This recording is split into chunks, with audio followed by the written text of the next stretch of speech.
Okay, now I'm here. We're in day 2 of the jury trial of Utah versus KOURI Richins today. It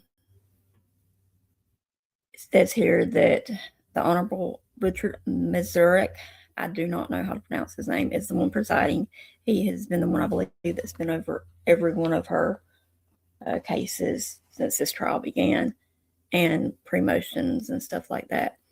But KOURI Richins, who faces charges of aggravated murder, attempted aggravated murder, insurance fraud, and forgery in the March 4, 2022 death of her husband, Eric Richins, at their Utah home. The proceedings ran yesterday from approximately 8:30 a.m. to 4:35 p.m. Utah time, focusing almost exclusively on the initial death response evidence, collection protocols, scene documentation, and the autopsy toxicology findings. Multiple law enforcement, EMS, and medical examiner witnesses testified. Over a dozen exhibits were admitted into evidence, including body-worn camera footage, photographs, 3D laser scans, and of the residents, medication logs, the autopsy report, and the preliminary death certificate. Defense counsel, primarily, which was Alex Ramos, Catherine Nestor, and Wendy Lewis, emphasized alleged gaps in scene security and search completeness. The state laid foundational evidence tying the death solely to fentanyl intoxication. And I've got a poll running at the top of the chat, so if you will check that out and let me know your thoughts on it. So some of the key witnesses and testimony from yesterday included that of Deputy Vincent Nagayan. His body cam played, KOURI's statements and demeanor noted, voluntary witness statements and dispatch logs discussed. Cameron Larson, he is an OME tech, body bag sealing with, which is the Office of Medical Examiner. That's what OME tech stands for. Body bag sealing with numbered tags, kitchen trash photos, coffee grounds, cock and bull bottle, which we'll get to that in a moment. Deputy David Pimentel, medication log created, bathroom search, body cam, admitted, empty hydrocodone bottle on nightstand, photographed. The EMS, I do not know how to pronounce her name, so I'm just not going to bother that. But CPR and Narcan details were discussed, excessive mouth blood noted, nightstand photos admitted. Maddie Mobley, Office of the Medical Examiner, clerk, body intake, medications, ID log. Sorry about that.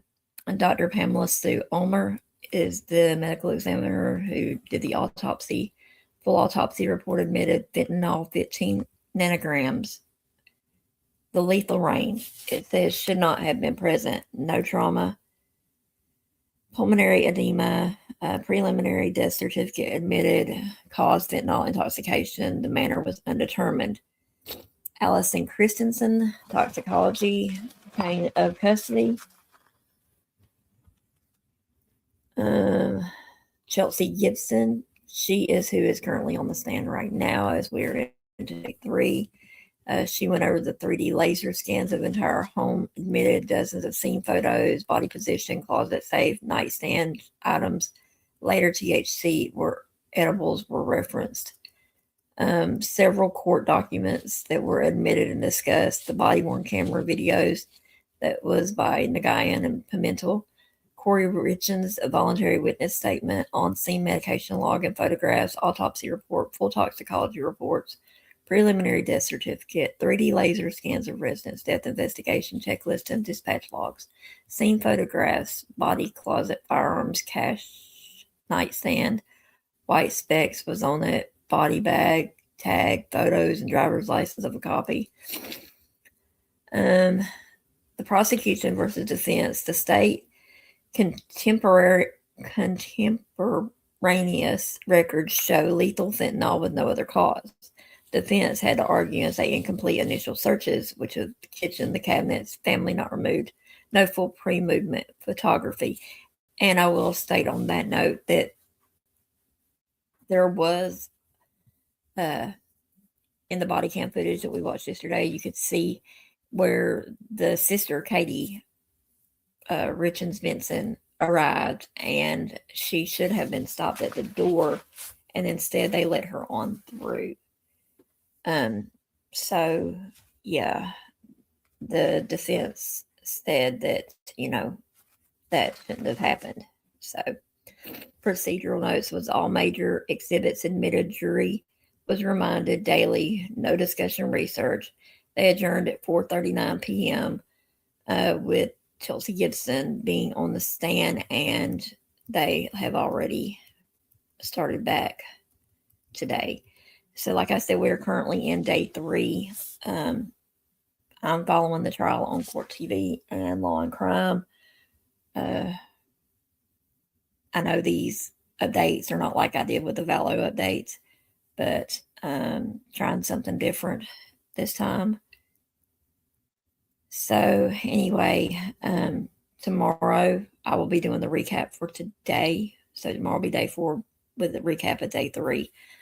Um, my hope is next week that, after Sunday, I can get a recheck and everything, all that, and get it all where we're on that day. So hopefully this weekend, if we are not caught up, we will be by Monday. So that way we can just go into Monday with that day.